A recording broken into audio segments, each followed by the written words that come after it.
Systems Education Center, Malappuram. This is the paper Social History of England and the History of English Literature, Unit 6, The Age of Tennyson. Introduction. The Age of Tennyson is otherwise called the Victorian Age in general history.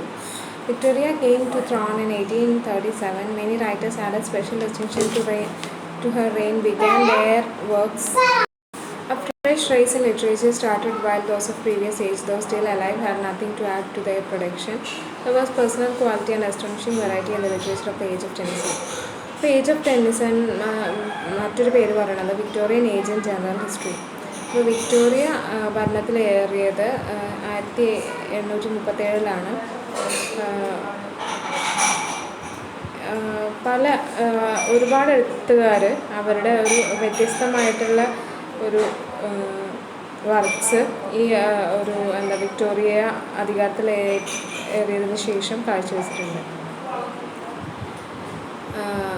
അപ്പം ഒരു fresh raise ആണ്, പുതിയൊരു തുടക്കമായിരുന്നു. പണ്ടത്തെ ഏജിൻ്റെ ഒരു ഒക്കെ ഉണ്ടായിരുന്നെങ്കിൽ പോലും അവയ്ക്കൊന്നും ഈ ഒരു പുതിയ ഒരു ഏജിൽ പ്രൊഡക്ഷന് ഒരു ഇമ്പോർട്ടൻസും ഇല്ലായിരുന്നു.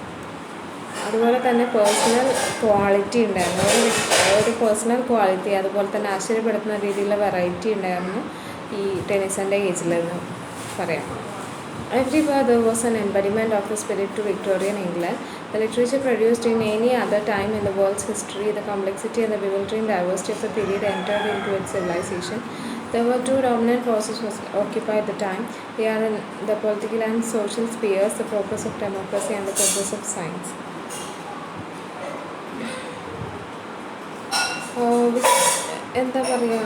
ഒരു എല്ലായിടത്തും ആ ഒരു വിക്ടോറിയൻ ഇംഗ്ലണ്ട് മീൻസ് ഒരു സ്പിരിറ്റ് ഉണ്ടായിരുന്നു. എല്ലാ സാക്ഷാത്കരിക്കാനുള്ള തരത്തിലുള്ളൊരു സ്പിരിറ്റ് ആ ഒരു വിക്ടോറിയൻ ഇംഗ്ലണ്ടിൽ അന്നത്തെ കാലത്ത് ഉണ്ടായിരുന്നു. അതുപോലെ തന്നെ വേൾഡ് ഹിസ്റ്ററിയിൽ തന്നെ എടുത്ത് നോക്കുകയാണെങ്കിൽ അത്രത്തോളം ഒരു പ്രൊഡക്ഷൻ ലിറ്ററേച്ചറിൽ ഉണ്ടായിരുന്ന ഒരു കാലഘട്ടമായിട്ട് നമുക്ക് വിക്ടോറിയൻ ഏജിനെ പറയാം. അതുപോലെ തന്നെ the complexity and the bewildering diversity of the period entered into its civilization. അപ്പോൾ ഈ ഒരു പീരീഡിൻ്റെ ഒരു സങ്കീർണത അമ്പരിപ്പിക്കുന്ന തരത്തിലുള്ള വൈവിധ്യങ്ങൾ സിവിലൈസേഷനിൽ ആ ഒരു കാലഘട്ടത്തിൽ ഉണ്ടായിട്ടുണ്ട്. അതുപോലെ തന്നെ there were two dominant forces occupied this time. അപ്പം ആ സമയത്ത് രണ്ട് ഡോമിനൻറ്റ് ഫോഴ്സസ് ഉണ്ടായിരുന്നു. അത് പൊളിറ്റിക്കൽ സോഷ്യൽ സ്പിയറിലായിരുന്നു. ഒന്ന് പ്രോഗ്രസ് ഓഫ് ഡെമോക്രസി, മറ്റൊന്ന് progress of science. The Reform Bill of 1832 had already destroyed the supremacy of landed aristocracy. The Corn Law improved the industrial conditions. Then the Reform Bills of 1857 and 1884 to 85 paved the way of a peaceful revolution. In this context, Tennyson praised the Crown Republic. The other writers like Carroll, Ruskin, Dickens, Kingsley and Mrs. Browning also voiced the same. The progress of science kept its own pace and developed the production of newspapers, magazines and cheap books. In short, the reading public grew more to develop a knowledge of themselves and the universe. Darwin, Wallace and Herbert Spencer revolutionized the current ideas of nature, man and society. അപ്പോൾ 1832 reform bill എന്താണ്? ഈ പ്രഭുവർഗത്തിൻ്റെ ആ ഒരു supremacy ഇല്ലാതെയാക്കി, അതിനെ നശിപ്പിച്ചു, അവരുടെ ആ ഒരു ആധിപത്യം ഇല്ലാതെയാക്കി. അപ്പോൾ കോൺ ലോ ഇൻഡസ്ട്രിയൽ കണ്ടീഷൻസിനൊക്കെ വളരെയധികം ഇമ്പ്രൂവ്മെൻറ്റിൽ എത്തിച്ചു. അതുപോലെ തന്നെ റിഫോം ബില്ല് 1857, 1884, 85 കാലഘട്ടത്തിലെ റിഫോം ബില്ല് എന്താണ്? ഒരുപാട് വിപ്ലവങ്ങൾക്ക് സമാധാനപരമായിട്ടുള്ള വിപ്ലവങ്ങൾക്ക് ഇടയാക്കി. അതുപോലെ തന്നെ ടെനിസൻ്റെ കോണ്ടെക്സ്റ്റിൽ എടുക്കുകയാണെങ്കിൽ അപ്പം ഈ റിപ്പബ്ലിക് കിരീടം ചൂടിയതിന് അദ്ദേഹം ഒരുപാട് പ്രൈസ് ചെയ്തിട്ടുണ്ട്. പിന്നെ മറ്റുള്ള എഴുത്തുകാരെന്ന് പറയുമ്പോൾ കാരൈൽ, റസ്കിന്, ഡിക്കൻസ്, കിങ്സ്ലി, മിസ്സസ് ബ്രൗണി ഇവരെല്ലാവരും ഇതേപോലെ തന്നെ ഒരേ അഭിപ്രായക്കാരായിരുന്നു. അതുപോലെ തന്നെ സയൻസിൽ ഒരുപാട് പ്രോഗ്രസ് ഉണ്ടായിട്ടുണ്ട്. ന്യൂസ് പേപ്പർ പ്രൊഡക്ഷൻ, മാഗസിൻ, അതുപോലെ തന്നെ ബുക്ക് വളരെ ചീപ്പ് റേറ്റിൽ അവൈലബിൾ ആവുക. അതുപോലെ തന്നെ പബ്ലിക്കിൻ്റെ വായനാ രീതി തന്നെ കൂടി. അവർക്ക് അവരെക്കുറിച്ചും അതുപോലെ തന്നെ യൂണിവേഴ്സിറ്റി നടക്കുന്ന കാര്യങ്ങളെക്കുറിച്ചും ഒരു അറിവ് ഉണ്ടായിരുന്നു. പിന്നെ ഡാർവിനും വാലേസും ഹെർബർട്ട് സ്പെൻസറും നേച്ചറിനെ കുറിച്ചും മാനിനെ കുറിച്ചും സൊസൈറ്റിയെ കുറിച്ചുള്ള ഐഡിയാസിൽ ഒരു വിപ്ലവം തന്നെ സൃഷ്ടിച്ചിട്ടുണ്ടെന്ന് നമുക്ക് പറയാം. Hence, the Victorian age was marked throughout by the spirit of inquiry and criticism, by skepticism and religious uncertainty, and by spiritual struggle and unrest. This affected literature to develop realism. The coming in of the railway, steamship, telegraph, breaking down of barriers between town and country and nations changed the fundamental spirit of the world and literature. At the same time, science became a counterpart to literature by resorting materialism. At this point, the Romantic revival, rejecting ugly modern materialism, was its peak. In the end, the Romantic spirit combined with the spirit of social reform assured a practical character. അപ്പം ഒരു Victorian ഏജിൽ ഉടനീളം എന്താണ് ഒരു ക്രിറ്റിസിസത്തിനുള്ള ഒരു അന്വേഷണം, അതുപോലെ തന്നെ സ്കെപ്റ്റിസിസം, അതുപോലെ തന്നെ റിലീജിയസ് അൺസർട്ടനിറ്റി, സ്പിരിച്വൽ സ്ട്രഗിളും അൺറസ്റ്റും അശാന്തിയും ഒക്കെയായിരുന്നു ഉണ്ടായിരുന്നത്. സോ സ്കെപ്റ്റിസിസം എന്ന് പറഞ്ഞാൽ വിശ്വാസമില്ലായ്മ എന്ന് തന്നെ നമുക്ക് പറയാം. This affected literature to develop realism. അപ്പോൾ ഇത് റിയലിസം ഡെവലപ്പ് ചെയ്യാനായിട്ട് ലിറ്ററേച്ചറിനെ സഹായിച്ചിട്ടുണ്ട്. പിന്നെ railway, steamship, telegraph, breaking down of എന്താണ് ഇതെല്ലാം എന്താണ് ടൗണിൽ നിന്ന് കൺട്രിയിൽ നിന്ന് നേഷൻസിലൊക്കെ മീൻസ് എല്ലാവർക്കും ട്രാവൽ ചെയ്യാനുള്ള ബാരിയേഴ്സ് ഇല്ലാതെയാക്കി. അപ്പോൾ അത് ലിറ്ററേച്ചറിൻ്റെ ആ ഒരു ലോകം തന്നെ മാറ്റിമറിച്ചു. അതേസമയം തന്നെ സയൻസ് എന്ന് പറയുന്നത് ലിറ്ററേച്ചറിൻ്റെ ഒരു കൗണ്ടർ പാർട്ടായിട്ട് വന്നു, എതിരാളിയായി മാറി. റിസോർട്ടിങ് ഇൻ ടു മെറ്റീരിയലിസം, ഭൗതികവാദം ആയിരുന്നു വന്നത്. അതേസമയം റൊമാൻറ്റിക് റിവൈവൽ എന്ന് പറയുന്നത് എന്താ പറയുക, ഈ മോഡേൺ മെറ്റീരിയലിസത്തിനെ റിജക്റ്റ് ചെയ്തു എന്നാണ് പറയുന്നത്. അപ്പോൾ അതിൻ്റെ അവസാനം എന്ന് പറഞ്ഞാൽ റൊമാൻറ്റിക് സ്പിരിറ്റ് കമ്പൈൻ ചെയ്തിട്ട് സോഷ്യൽ റീഫോം ഉണ്ടായി എന്നാണ് പറയണത്. അതിനൊരു പ്രാക്ടിക്കൽ ക്യാരക്ടർ ഉണ്ടായി എന്നാണ് പറയുന്നത്. Poetry of the age of Tennyson, Alfred Tennyson, 1809 to 1892. He was born at Cambridge. He became a poet laureate in 1850. He wrote poetry for 6 years. His first work appeared in 1833, but the 2 volumes of 1842 gave him the position of a poet. He wrote The Princess in 1847, In Memoriam, a philosophical elegy in 1850, Maud, a monodrama in 1854, and Enoch Arden and other poems in 1864. He also wrote 3 historical plays, Queen Mary in 1875, Harold in 1876, and Becket in 1884. In his later life, he wrote the philosophical poems like The Ancient Sage Vastness of Akbar's Dream.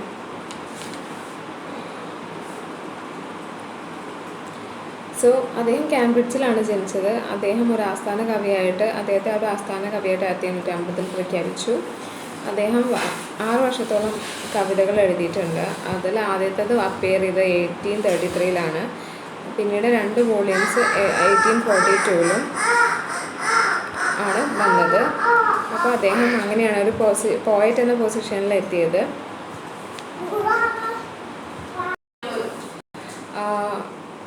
He wrote The Princess in 1847. Princess എന്നുള്ള work 1847 എഴുതിയത്. In Memoriam അതൊരു എന്താ പറയുക philosophic എലിജിയാണ്. അത് 1850. Maud A മോണോഡ്രാമ അത് 1854. എനോ carton and other poems 1864. അദ്ദേഹം 3 historical place എഴുതിയിട്ടുണ്ട്. ഒന്ന് ക്യൂൻ മേരി അത് 1875 പബ്ലിഷ് ചെയ്താണ്. പിന്നെ ഹാരോൾഡ് അത് 1876. പിന്നെ bucket 1884.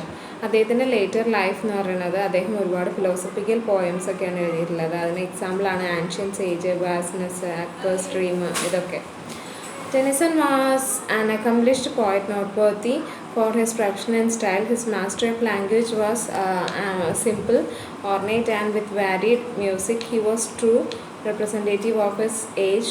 He wrote a classical, romantic, and modern subjects. He chose subjects of humble, rustic life, English history, Celtic legend, problems of philosophy and religion. He was a poetic exponent of Victorian liberalism. Tennyson's poetry was often the vehicle of the spreading democratic sympathies of Victorian England. As a careful student of science and philosophy, he was deeply influenced by new discoveries. Tennyson പൂർണ്ണമായിട്ടും ഒരു ശ്രേഷ്ഠനായിട്ടുള്ളൊരു കവിയായിരുന്നു നമുക്ക് പറയാം. അദ്ദേഹത്തിൻ്റെ ഒരു perfection, സ്റ്റൈലിലുള്ള perfection നമുക്ക് വളരെയധികം നമ്മൾ not ചെയ്യേണ്ട ഒരു കാര്യമാണ്. അതുപോലെ തന്നെ അദ്ദേഹത്തിൻ്റെ ഭാഷയിലുള്ള പരിജ്ഞാനം എന്ന് പറയുന്നത് വളരെ സിമ്പിളാണ്, ഓർണേറ്റാണ്, പല വാരിഡ് മ്യൂസിക്കിലുള്ളതാണ്. അതുപോലെ തന്നെ അന്നത്തെ ആ ഒരു ഏജിലെ ഒരു റെപ്രസെൻറ്റേറ്റീവായിട്ട് അദ്ദേഹത്തിന് നമുക്ക് പറയാം. അദ്ദേഹം ക്ലാസിക്കൽ, റൊമാൻറ്റിക്കും മോഡേൺ സബ്ജക്റ്റിനെ ബേസ് ചെയ്തിട്ട് എഴുതിയിട്ടുണ്ട്. അതുപോലെ തന്നെ ഹംബിൾ റസ്റ്റിക് ലൈഫ്, അതുപോലെ തന്നെ English history, Celtic legend, problem of philosophy and religion, ഇതൊക്കെ അദ്ദേഹം ചൂസ് ചെയ്യുന്ന സബ്ജക്ട്സ് ആണ്. അതുപോലെ തന്നെ അദ്ദേഹത്തിൻ്റെ ആ ഒരു പോയറ്റിക് എക്സ്പോണൻറ്റ് വിക്ടോറിയൻ ഏജിന് തന്നെ ഒരു എന്താ പറയുക, വിക്ടോറിയൻ ലിബറലിസത്തിന് തന്നെ ഒരു കാരണമാണ്. അദ്ദേഹത്തിൻ്റെ പോയട്രി എന്ന് പറയുന്നത് എന്താണ്, ഡെമോക്രാറ്റിക് സിമ്പതി ആളുകളിലേക്ക് എത്തിക്കുന്ന ഒരു വെഹിക്കിളായിട്ട് പറയുന്നുണ്ട്. ഒരു വിക്ടോറിയൻ ഇംഗ്ലണ്ടിലെ അങ്ങനെയുള്ളൊരു ഇതായിട്ട് പറയുന്നുണ്ട്. പിന്നെ ഒരു സയൻസ് ആൻഡ് ഫിലോസഫി സ്റ്റുഡൻ്റ് എന്ന നിലയിൽ അദ്ദേഹം പുതിയ ഡിസ്കവറീസൊക്കെ നടത്തി ആളുകളെ ഇംപ്രസ് ചെയ്യിച്ചിട്ടുണ്ട് എന്ന് പറയുന്നു. ഇനി റോബർട്ട് ബ്രൗണിംഗ് ആണ്. Browning devoted his entire life for literature. He wrote Pauline in 1833, Paracelsus in 1835, Stratford in 1837, Sordello in 1840, and a collection of poems under the title Bells and Pomegranates between 1841 and 1846. Brown അദ്ദേഹത്തിൻ്റെ entire life ലിറ്ററേച്ചറിന് വേണ്ടിയിട്ട് devote ചെയ്തതായിരുന്നു. അദ്ദേഹം പൗലിൻ എഴുതിയ 1833 പാരാസിലസ് എഴുതിയ 1835 Stratford 1837 സോർഡെല്ലോ 1840 പിന്നെ അദ്ദേഹത്തിൻ്റെ ഒരു collection of poems ഉണ്ട്. അതിൻ്റെ ടൈറ്റിലായിരുന്നു ബെൽസ് ആൻഡ് പോംഗ്രാനേറ്റ്സ്. അത് പബ്ലിഷ് ചെയ്തത് 1841 to 46 കാലഘട്ടത്തിലാണ്. ഈ married Elizabeth Barrett, a popular poet. അദ്ദേഹം എലിസബത്ത് ബാരറ്റ്, ഒരു പോപ്പുലർ കവിയായിട്ടുള്ള എലിസബത്ത് ബാരറ്റിനെയാണ് മാരി ചെയ്തത്. During the 15 years of happy married life, he wrote Christmas Eve and Easter Day in 1850 and Men and Women in 1855. അദ്ദേഹത്തിൻ്റെ 15 വർഷം നീണ്ട വിവാഹ ജീവിതത്തിൽ അദ്ദേഹം എഴുതിയതാണ് ക്രിസ്മസ് ഈവ്, ഈസ്റ്റർ ഡേ, ഇതൊക്കെ 1850. പിന്നെ മെൻ ആൻഡ് വുമൺ എന്നുള്ള work 1855. After his wife's death return to England from Italy. അപ്പോൾ വൈഫിൻ്റെ മരണശേഷം അദ്ദേഹം ഇംഗ്ലണ്ടിലേക്ക് റിട്ടേൺ ചെയ്തു, ഇറ്റലിയിൽ നിന്ന്. അതുപോലെ തന്നെ ഈ publish dramatic personae in 1864, the ring and the book in 4 volumes in 1868 to 69. Then other famous poems of Browning held a very important place in Victorian age. അപ്പോൾ അദ്ദേഹത്തിൻ്റെ വൈഫിൻ്റെ മരണശേഷം അദ്ദേഹം ഇറ്റലിയിൽ നിന്ന് ഇംഗ്ലണ്ടിലേക്ക് വന്നു. പിന്നീട് അദ്ദേഹം ഡ്രാമാറ്റിക് പേഴ്സൺ എന്നുള്ള വർക്ക് 1864 പബ്ലിഷ് ചെയ്തു. The ring and the book അത് 4 volumes 1868 തൊട്ട് 69 കാലഘട്ടത്തിൽ പബ്ലിഷ് ചെയ്തു. പിന്നെ ഉള്ള ഫേമസ് പോയംസ് ഓഫ് ബ്രൗണിംഗ് എന്ന് പറയുന്നത് അതിന് വിക്ടോറിയൻ ഏജിൽ ഒരുപാട് ഇമ്പോർട്ടൻസ് ഉണ്ട്. ഇനി മാത്യു അർണോൾഡാണ്. He was thorough classicist who admired the Greeks. Arnold believed that poetry is impersonal or objective, in which the poet escapes from himself. His famous poems are Scholar Gypsy, Sohrab and Rustum, Tristram and Isolde, Balder Dead, and Empedocles on Etna were in accordance to this theory. Many of his personal poetry was melancholy, canny, a heavy burden of doubt. His style was cold, clear. There was verbal felicity and natural magic in his poetry. Though Arnold had never been a popular poet, he had always his audience. അപ്പോൾ അദ്ദേഹം ഒരു ക്ലാസിസിസ്റ്റ് ആയിരുന്നു. ഗ്രീക്സിനെയാണ് അദ്ദേഹം കൂടുതലായിട്ട് ആരാധിച്ചിരുന്നത്. അതുപോലെ തന്നെ അദ്ദേഹം വിശ്വസിച്ചിരുന്നത് poetry എന്ന് പറയുന്നത് ഇംപേഴ്സണലാണ്, അല്ലെങ്കിൽ എന്താ പറയുക, ഒരു ഒബ്ജക്റ്റീവിലൂടെ പോയറ്റ് സ്വയം എസ്കേപ്പ് ചെയ്യുന്നൊരു ഇതാണ് പോയട്രി എന്ന് പറയുന്നത്. അതുപോലെ തന്നെ അദ്ദേഹത്തിൻ്റെ പ്രധാനപ്പെട്ട അറിയപ്പെടുന്ന പോയംസാണ് scholar gipsy, Sohrab, Rustum, Tristram and Iseult, Balder dead, Empedocles, Etna, ഇവയൊക്കെ. അദ്ദേഹത്തിൻ്റെ പേഴ്സണൽ പോയട്രി മെലൻകളിക്കായിരുന്നു, carrying a heavy burden of doubt. അപ്പം അങ്ങനെ ഡൗട്ട്ഫുൾ ആയിട്ടുള്ള ഒന്നായിരുന്നു. ഹിസ് സ്റ്റൈൽ എന്ന് പറയുന്നത് കോൾഡായിരുന്നു, ക്ലിയർ ആയിരുന്നു. വെർബൽ ഫെലിസിറ്റി എന്ന് പറഞ്ഞാൽ വാക്ചാതുര്യം നിറഞ്ഞ നാച്ചുറൽ മാജിക്കൊക്കെ ഉള്ളതായിരുന്നു അദ്ദേഹത്തിൻ്റെ പോയട്രി എന്ന് പറയുന്നത്. അദ്ദേഹം ഒരു പോപ്പുലർ പോയറ്റ് ആയിട്ടില്ലെങ്കിൽ കൂടെ അദ്ദേഹത്തിന് എപ്പോഴും ഓഡിയൻസ് ഉണ്ടായിരുന്നു എന്ന് നമുക്ക് പറയാം.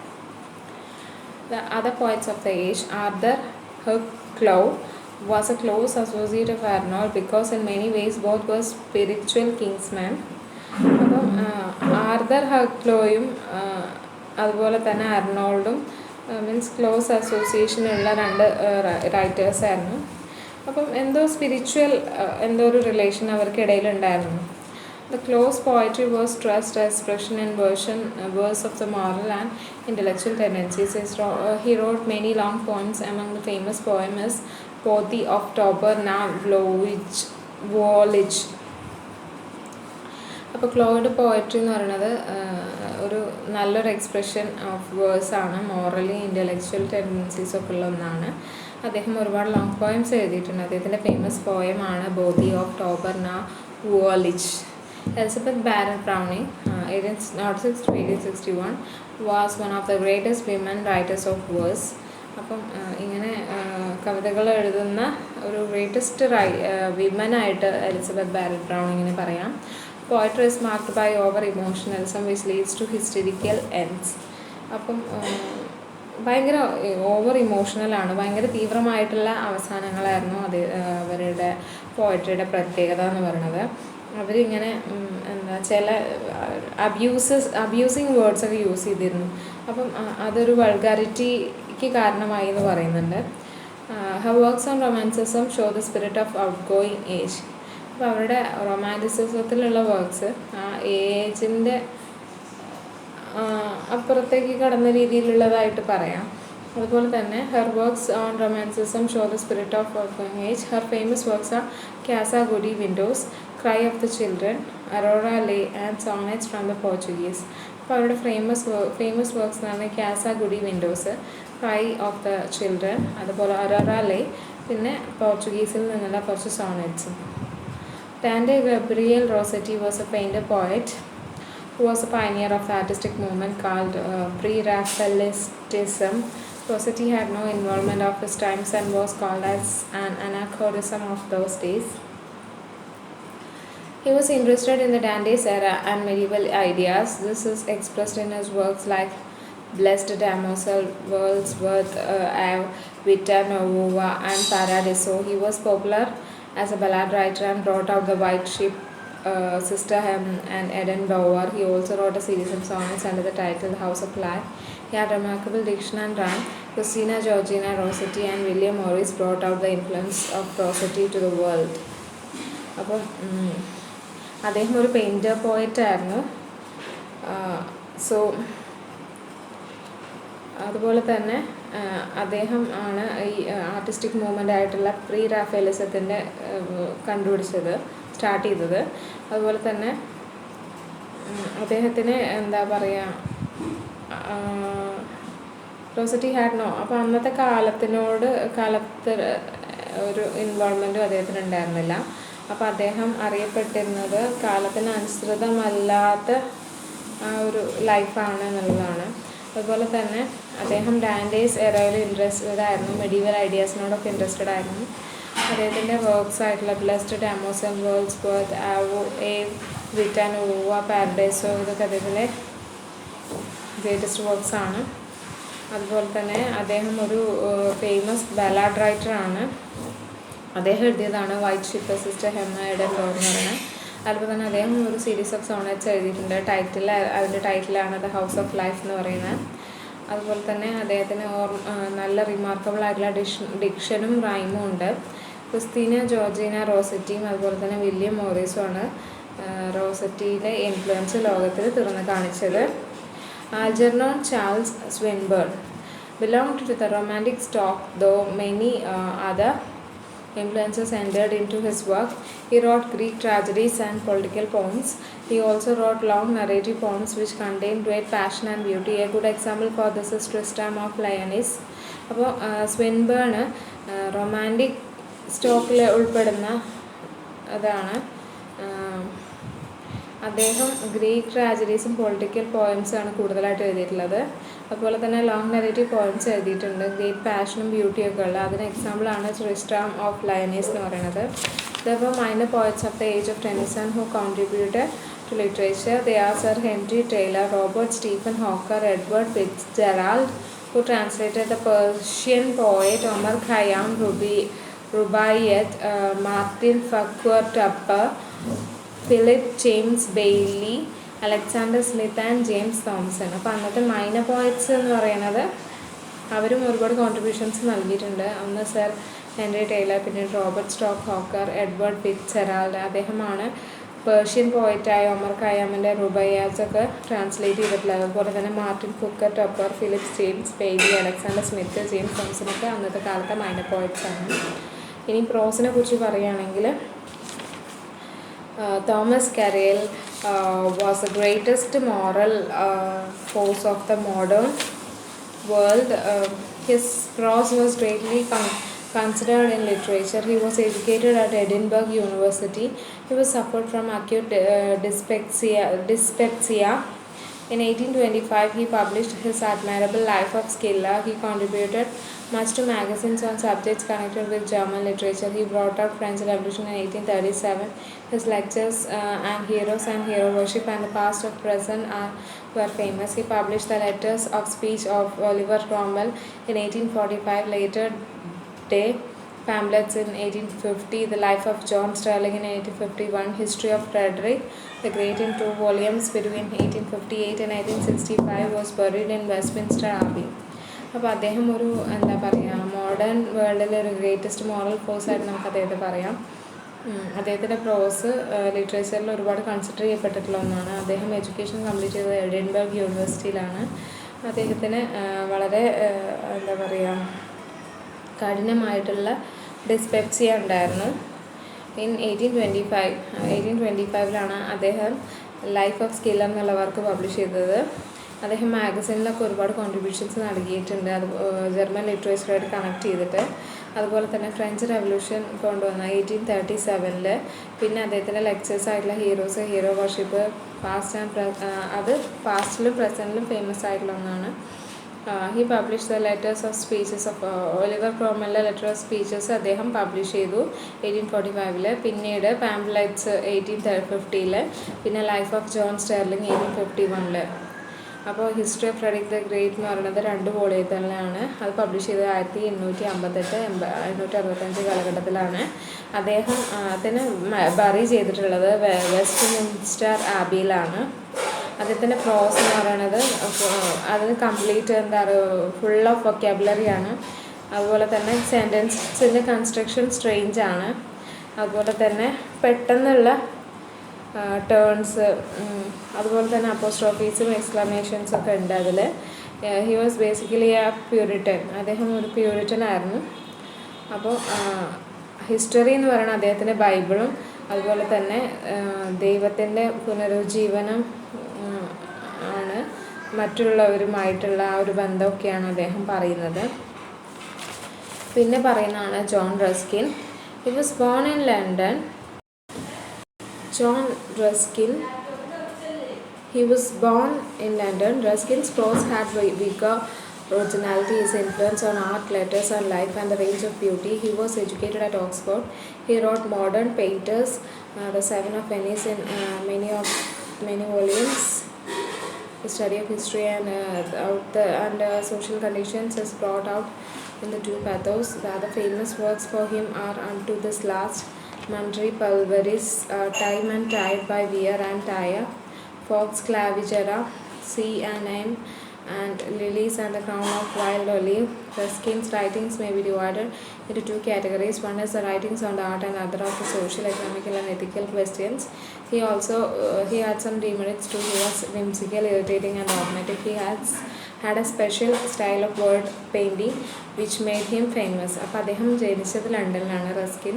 അദ്ദേഹത്തിൻ്റെ പ്രോസ് എന്ന് പറയുന്നത് കരുത്തുറ്റതും ഒറിജിനലായിട്ടുള്ളതും അതുപോലെ തന്നെ ആർട്ടിൻ്റെ ഇൻഫ്ലുവൻസ് ഉള്ളതും ലെറ്റേഴ്സും അതുപോലെ തന്നെ ജീവിതത്തിൻ്റെ ഒരു ബ്യൂട്ടീനെ കുറിച്ചൊക്കെ ബേസ് ചെയ്തിട്ടുള്ളതാണ്.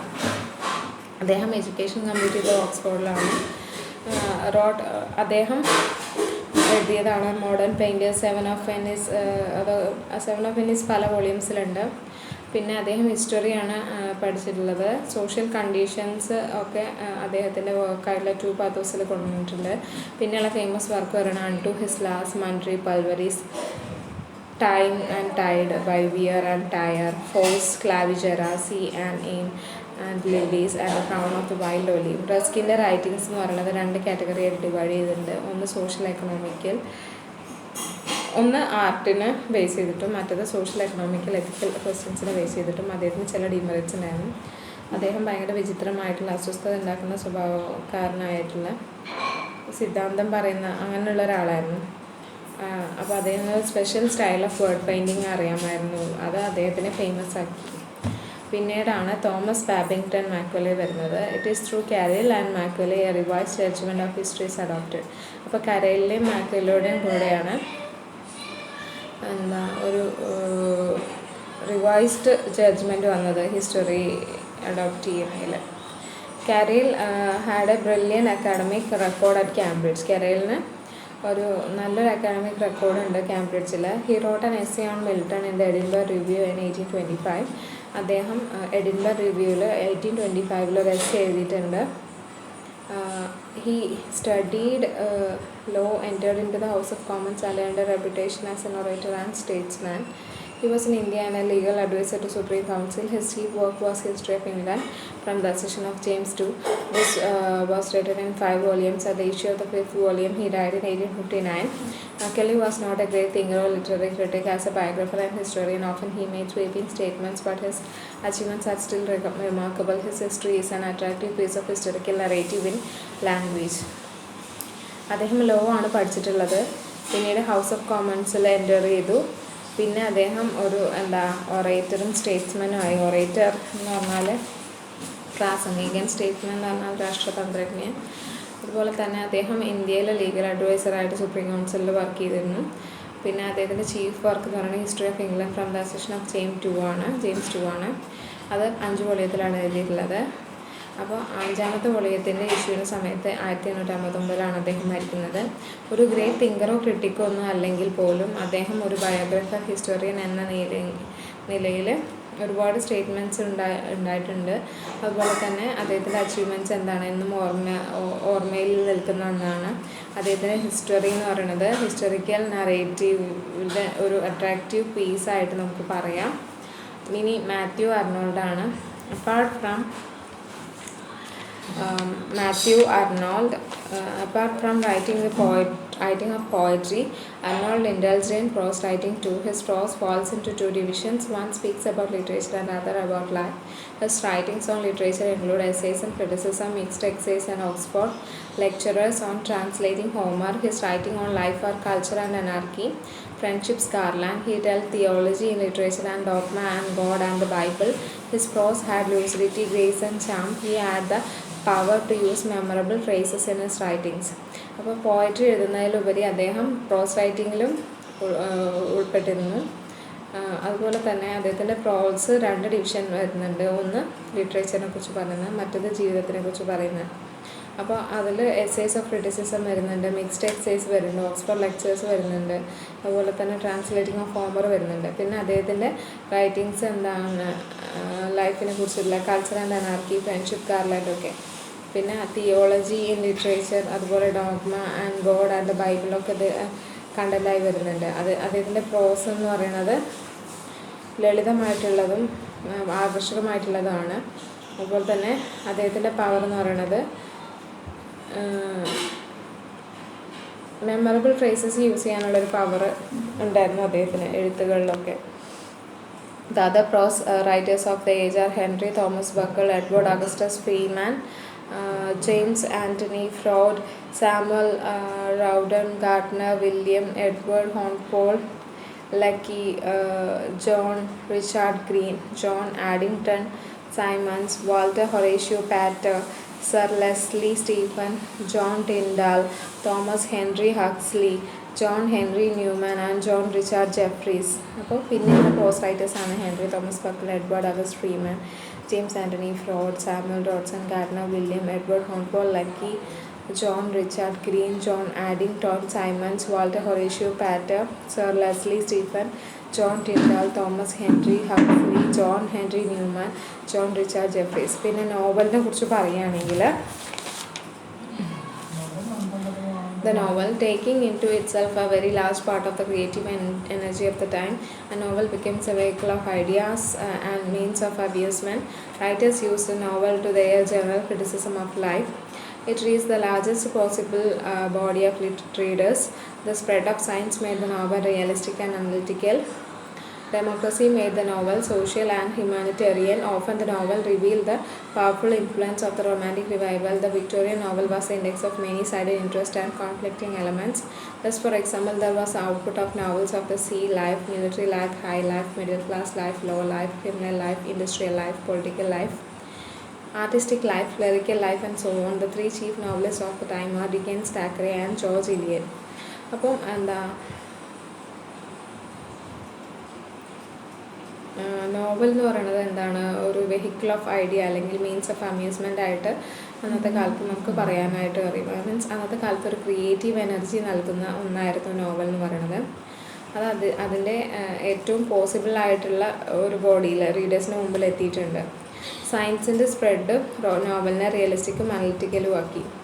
അതുപോലെ തന്നെ ഡെമോക്രസി നോവലിനെ സോഷ്യലും ഹ്യൂമാനിറ്റേറിയനും ഒക്കെ ആക്കി മാറ്റി. അതുപോലെ തന്നെ എന്താണ്, novel reveal the powerful influence of romantic revival. Novel എന്താണ് പുറത്തു കൊണ്ടുവന്നത്, റൊമാൻറ്റിക് റിവൈവലിൻ്റെ ഇൻഫ്ലുവൻസും അതുപോലെ തന്നെ വിക്ടോറിയൻ നോവലിൻ്റെ ഉള്ള ഇൻട്രസ്റ്റ്, പല ഭാഗങ്ങളിലുള്ള ഇൻട്രസ്റ്റും കോൺഫ്ലിക്റ്റിംഗ് എലമെൻസും ഒക്കെ അതിൽ വന്നു.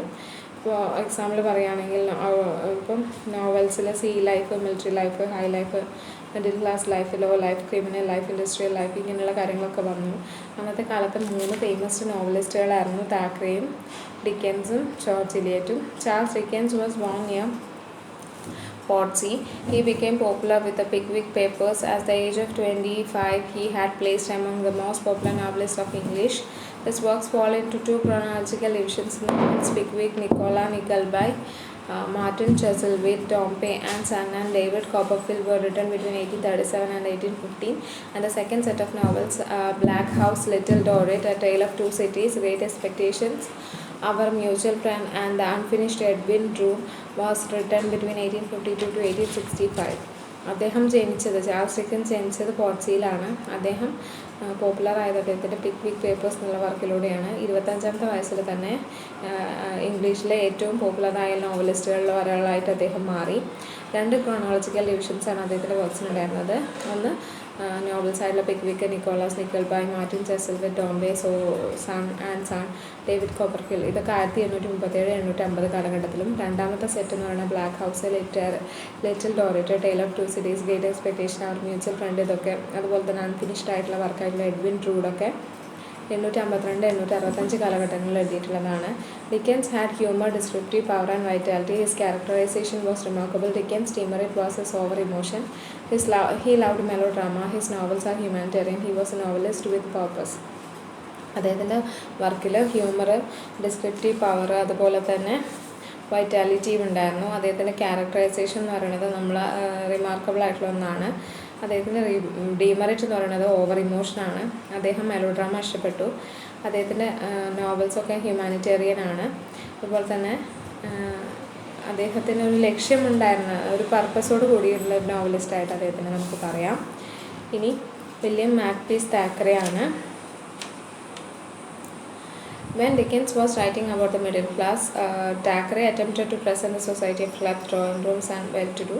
His work was Vanity Fair in 1848. He always addressed snobbery and affection.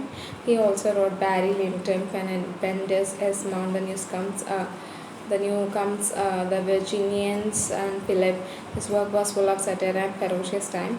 അപ്പോൾ ഡിക്കൻസ് മിഡിൽ ക്ലാസ്സിനെ കുറിച്ച് എഴുതുന്നത് വെച്ചാൽ, താക്കറെ എന്ന് പറഞ്ഞാൽ അന്നത്തെ സൊസൈറ്റിയിലെ ക്ലബ്ബ്, ഡ്രോയിങ് റൂംസ്, അത്യാവശ്യം നല്ല പണക്കാരായ ആളുകളെ ബേസ് ചെയ്തിട്ടായിരുന്നു. അദ്ദേഹത്തിൻ്റെ ആദ്യത്തെ വർക്കാണ് വാനിറ്റി ഫെയർ. അത് 1858 പബ്ലിഷ് ചെയ്തിട്ടുള്ളത്.